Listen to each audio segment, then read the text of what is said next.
even know how to do this. Like, for instance, during the holidays, I have always raised my kids on Charlie Brown, you know, so every year since they've been little, we watch Charlie Brown, because that's what I was doing, you know. So they said, Mama, you know what, I told my friend about Charlie Brown, they didn't even know about Charlie Brown. I said, wow, so how did you introduce them? They said, well, we told them, like, you know, every year Charlie Brown come on this channel, so you gotta watch it, you know. So I'm like, when I hear the good things about my children, I'm like, am I doing a good job? Because a lot of my family members always say, you're too hard on them boys, you're too hard on them boys. But I'm saying to myself, if I don't be hard on them, the streets is going to be hard on them, you know? And I don't want the streets to take my kids, because that's all I have besides God is my kids, you know? My mother's deceased, my father's here, but you know how that is, you know? Ooh, that's a good segue. You know? You know how that is. Men, y'all better represent. Oh, okay, we want to hear from the two men that we have. One of the things that I feel is centered around knowing thyself. And even myself, there's a book that I take with me every place, and it's called the Master Key System. And the only reason why I bring this up is because nobody taught me. Of course, I had examples from my mom, my parents, but nobody taught me about who I am, period. It's in the energy form. Energy and how energy goes in and out of forms and things of that nature.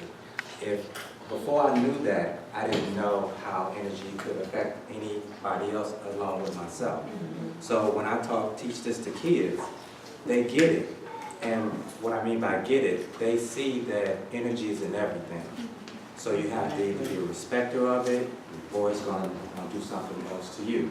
So once I taught them about self, and when you speak about self, there's no book. You kind of got to pull from different places to find out who you are as a human being. Not black, not white, not anything, just as a human being with energy.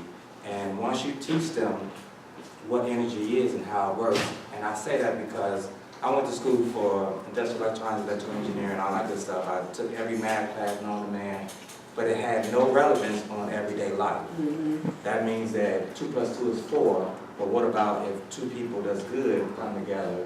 Is it equal 4? No, it's equal more than that. So if you give them an example of how math is a soundboard on how life actually is, but then give them tools on how they are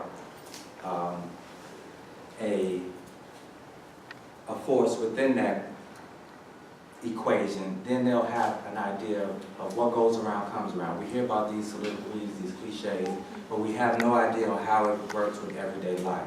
So that's one thing. Second thing is that if they know about self, then I think the other thing that's hurting people in general is the ability to feel like they're worthwhile or they're making a difference.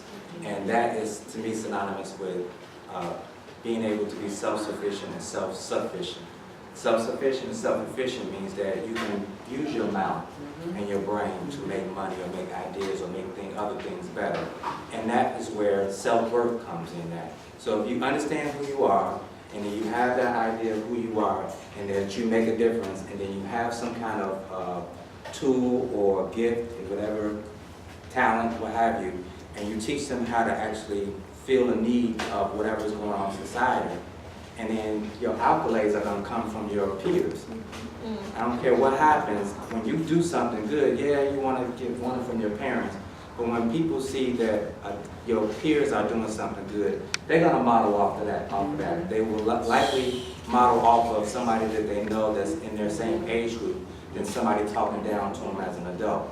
So entrepreneurship is what I'm getting at. After you know who you are, kind of got an idea, then you take that idea and say, okay, well, by me knowing that I can, my thoughts are energy, my energy can make things happen, what can I put my energy toward? And then when you find out that your energy is going someplace and it's not reaping you back any reward, then you have the ability to change it or to shift it. So the shift process is actually fun because you find out what works and what doesn't work, and then you get the opportunity to be able to teach it.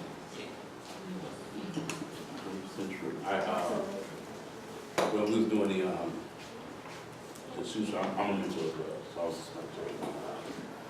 I do different workshops with the kids to show them something different.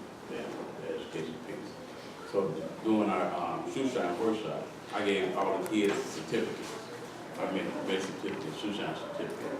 It was labeled a master shoe shiner. And it had a picture of the shoe shine kid shoes, everything, all the materials that I used. And I said, take this home, go to your parent, and you have it put on the wall, wherever you have something you can be proud of. And I had one particular student, he was a third grader. He came back the next day and he had it folded up in his pocket. And he took it out. And I was like, I said, where did this out? He said, he carried it with him for 2 weeks in his pocket. He was so proud. It's something you may think that it's simple, but just for him to have that and to understand that he can achieve. I said, now are you proud of this? This is your diploma. I said, so this is why we're here to teach you about your behavior and the importance of education, going to school and work away. So I say no one can ever take this certificate away from you because you earned this. You're a master shoe shiner. No one can ever tell you you don't know how to shine shoes because here's your proof. So I said it's the same thing with shoes. So one of them told me, I said, Mr. Jerry, you just brought your shoes here so we can shine them. But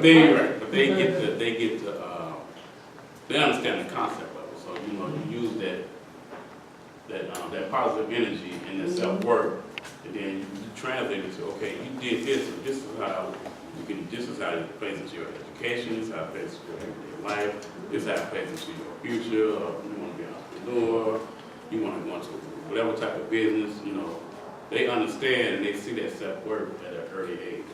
So it is very important. It is, and I think that all of what we're saying are wonderful individual stories about how we work with young people, which is great. I mean, amazing. I'm just wondering, how do we take it to the next level to seriously impact systems? When the test, what's the latest test that came out? Heart test came out, and then all of those white folks said, our kids aren't taking this. Not yet. We're not taking this. What would happen if we said, you know what, we're tired of these tests for our kids. And we insist that you have another part of the day set aside for our kids to do some of the things that we're talking about. Because I think we're basically all talking about something, which is self-discovery, which is the kids finding something that they love about themselves and them excelling in that. We do it through dance. Dance is amazing with these kids, boys and girls. Performing arts, they find out something deep down inside. I can just talk about little Anaya for a minute. Mr. Pitt's daughter. Anaya came in, she didn't want to do very much of anything. She had this little baby voice, and I was like, oh no, sweetheart. You're a big girl, I need to hear your big girl voice. Anaya would not dance. They would start teaching something. She'd sit over to the side. Anaya would be playing with her fingers. She'd do anything. Now, Anaya is a beast. You hear me? Yes. That girl dances. She comes in every day. I'm like, hello, now, hello, Miss Penn. I'm like, woo. Okay. And dances with the best of them. There is something about allowing six. There is something about, in Kenya, we can just say that about any of these young people. I'm sure you can say it about your boys and the young people that you work with. We need to take control of our schools. Oh, yeah. And I'm not going to blame these parents. We cannot blame them. They are caught in a world view or world order that has been in so many ways imposed on them by people who want to make money. Yeah. And we had a candy store here, and I am discontinuing the candy store. You guys will be happy to hear. Your children will be happy. But I've been studying sugar and the impact of sugar on people's lives. And I have decided that I will not be complicit in this money-making machine called capitalism anymore. So it's horrible, horrible what the money makers are doing to our children. And Teach them and call something in a little space over there, and they can I make would love to, but that's not my property. Okay. And then I have That would a be- water system and. Oh, that would be good. They can come in and, Definitely. that would be teaching them a skill, Yeah, definitely. gardening and things like that we don't really Teach do them anymore. right. Yeah, You don't? yeah. Fresh, you know? Yeah. Fresh, Yeah, we don't- something fresh. I have a suggestion. This is very good, right? And once we get the ideas accumulated and put down in some kind of format, I feel like, Well, I'm sorry, everybody should be writing in their books. Everybody write in their little books, and then your notes, if you could send them back to us in an email, that would be great. And then we'll get them all I can together. start writing already, but I haven't wrote on a real piece of paper. Okay, go ahead, I'm sorry. there's a good example is what she's doing right now. She's videotaping. And I'm saying that to say that media is what we have to take back. And I'm not saying that we have to have something all extravagant. I'm saying that if you put video to whatever concept and have a way of getting it out to the masses, then we don't necessarily have to see every child, or they have to physically come to us. And the concepts that we do have, we shop them through the media outlets. That means that whatever concept we have, we do something concerning that concept, and then we put it not necessarily just on YouTube or these other social media. It's easier to have your own feed, or to get a website and funnel people that way.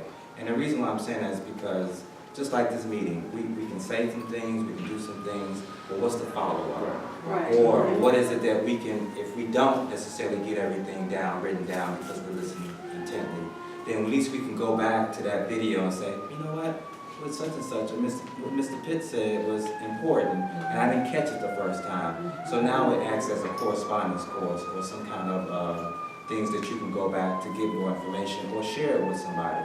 So the media, to me, is the best way of solution-based pieces that we can actually, now the parents can know what the children are going through because they're seeing the same things that they have.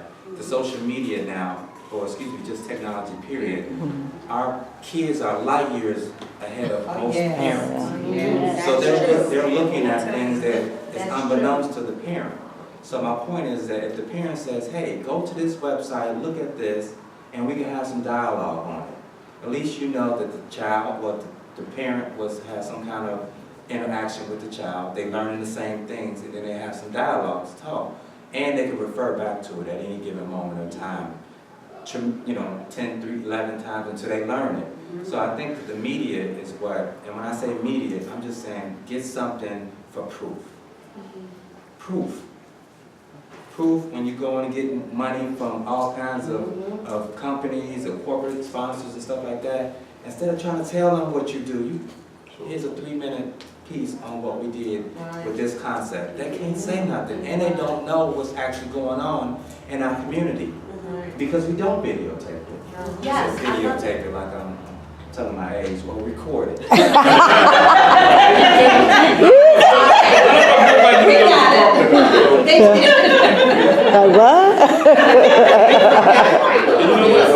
got it. That's awesome. To add to that is, the project management side of me is, I always tell people about creating project plans. Because we do what we're doing. We had a roundtable discussion, or just a few people talk.